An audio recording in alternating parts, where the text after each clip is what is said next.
So you've heard from a lot of really great companies and great entrepreneurs today. So I thought my topic is timely, which is how do we compete against the Valley, not just to build some of the best tech companies in the world, but also attract the best talent to this ecosystem.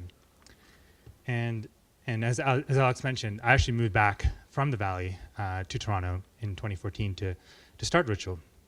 And most people at the Valley thought that was an insane thing to do 3 years ago. Why would you leave the place, that sort of startups are people are moving there to start companies and you're moving back? It just sounded like a crazy thing to do. But I think that there's already some very important reasons why the Valley is not the best place to start every company. The main one is that the Valley is just not really representative of North America. The average incomes there are just through the roof. There are neighborhoods where literally the average income is like $2 million. So it's just not really representative of the rest of North America. And so really Ritual for us was a product for every day, for regular people, not the elite. So we really wanted a market that was representative of regular neighborhoods, regular cities across the world. So that was one big reason. The other is we've really benefited from being under the radar. Although we've had immense success in Toronto, and we're now in almost 10 other of the biggest cities in the United States as well, we've been able to do this with very little competition, and the main reason is just because we just haven't had a lot of coverage over the last couple of years. That's changing now as we're seeking more press and PR, but it's been a huge advantage to actually stay under the radar, have local coverage, be able to launch San Francisco, launch LA, New York, Chicago, without any real competitors or people really hearing about us. It's just made our model a lot more efficient. And the last one is the Valley can be, it's very noisy, both from a consumer perspective and from a business perspective. So, a lot of things originate there. And so a lot of businesses there have been burnt by a ton of other startups who've pitched them on things and it hasn't worked out. And so they're kind of tainted, but even on the consumer side, there's a lot of things that work there that just don't necessarily work outside of the Valley. And vice versa. It may not work there, but it could work really well beyond that. So I think that for us, this was a really good decision. And just looking at what it means to actually compete with the Valley in terms of the ecosystem here, I thought I'd share before. I don't know if I should explain what Ritual is, but maybe just a quick show of hands. Like, how many people here know what Ritual is or use the product? Okay, that's phenomenal.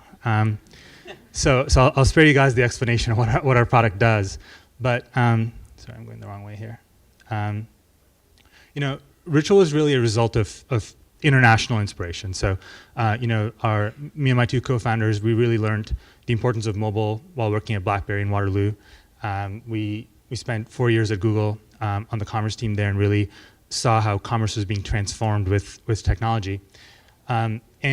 And really the last piece of inspiration was just an amazing experience at a pub in the UK where I was just really one of the staff that was working there really treated me like a regular on my second visit back there, recognized me by name, had my drink ready when I walked in. And what I kind of realized was technology didn't make the experience less personal, it made it more personal. We could have that experience be available for almost every business could deliver that experience to every one of their customers, where they could know them by name and know what they'd ordered ahead of them walking in.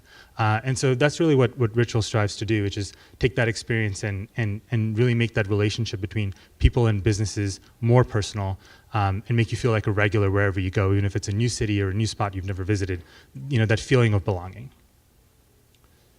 And we're proudly built in Toronto. And there's a few things that have been super important to us. So one is we've been able to hire world-class talent here. Like comparing to one of the highest hiring bars I've seen at Google, we've been able to meet that bar in Toronto itself, which is just really phenomenal. I've been really impressed with just both consumers and businesses here that have been early adopters of products. Like when we put a new beta out or a new release, like it's the amount of feedback we get from our customers here in Toronto, it's just really incredible. So I think having home court advantage here has helped, and having a forward-thinking city has mattered. Just in the last week itself, we partnered with the city to drive thousands, if not tens of thousands, of new people back to King Street, to really help the businesses there that have been looking for more foot traffic after the closure. So we've been able to really partner on some important projects like this that have been super helpful. And lastly, on the Ritual story, we really think of ourselves as a global company that just happens to be based in Toronto. So, after Toronto, we actually didn't launch any other Canadian cities. We just looked at what the top markets were in North America and launched the next 8 happened to be U.S. cities like New York, Chicago, LA, San Francisco, and we'll be getting to Europe this year as well. So again, we don't limit ourselves to Canada. We just happen to be based here, but we're trying to build a big global company. We've also, in terms of raising capital, we don't limit ourselves. We've raised money from Toronto, but we've also raised money from some of the best investors from the Valley in New York.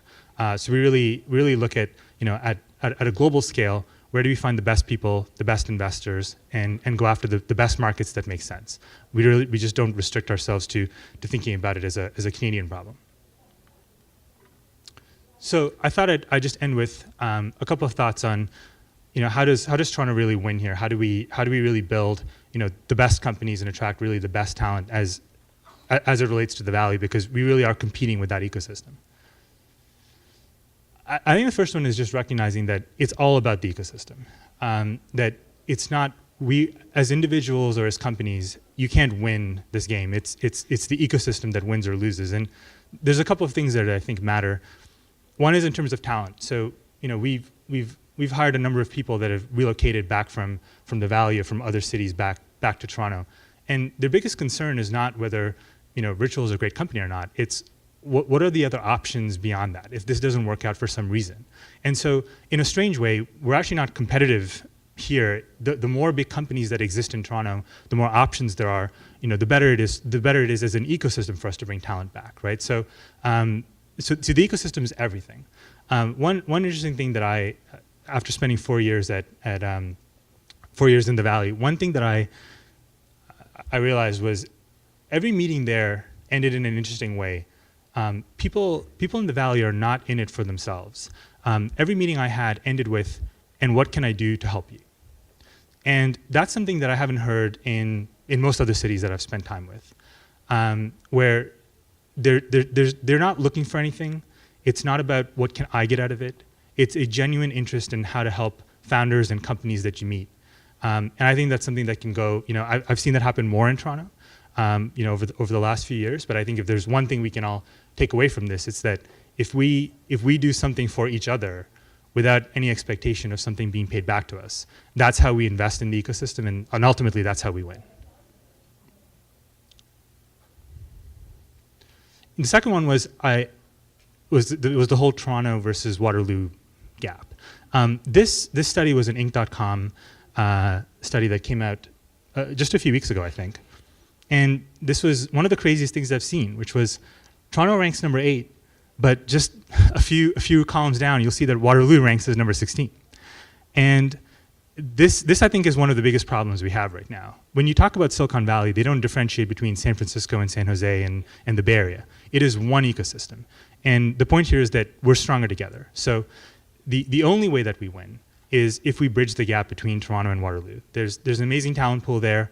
It can't be us versus them. It's got to be one ecosystem. So in terms of all of the efforts, from these cities and building the transportation gap, but also from our perspective as seeing this as one ecosystem where we're not competitive on talent, but we're trying to build an ecosystem together, I think that's going to really matter going forward. I mean, if you added these things together, how far up the ranks would we be here? We might be top 5.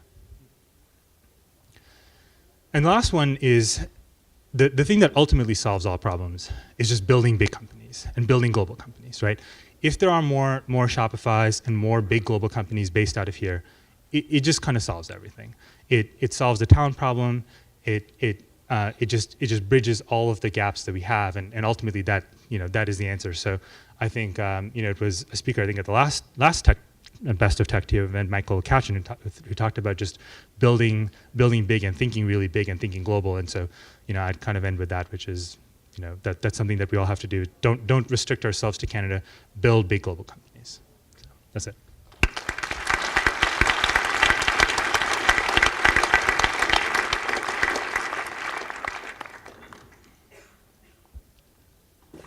Questions? Yep.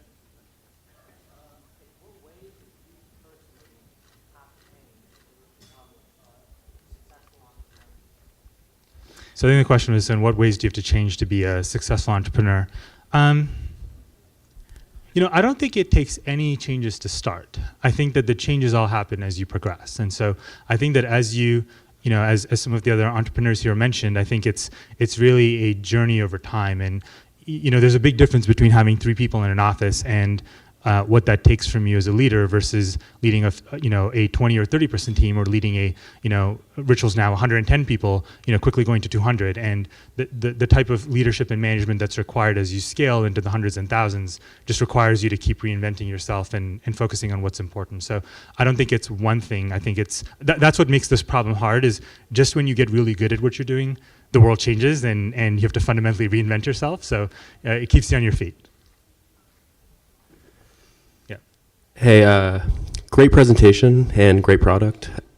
Thank you. I wanted to ask, my boss, he's been really gamifying Ritual, and he has hundreds of thousands of points. So we're trying to convince him to take us on a lunch. But I was wondering, who has the most points, and what is that number at? It's a good question. I actually don't know, but I think there are people that have millions of points. I think there are people that have millions, yeah. Last question, not about points. I'll repeat, it's an amazing product, and I'm an elite user. I wanted to ask you, when you started this, for me as a user, it initially was, I can order something where I know where I want to get it, and I can go get it quickly and come back.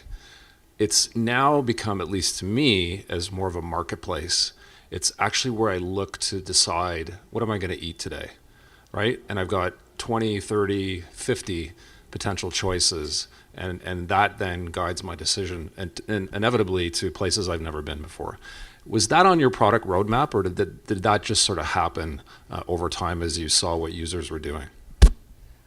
I don't think we actually do a very good job of discovery today. I think we expect people to use the product in this way, but I think there's a lot more we should be doing and can be doing in terms of helping people discover, new spots. So I think this is something we planned on doing. We haven't quite fully built this out yet, but it's great that it's still working. So happy to hear that. Thank you.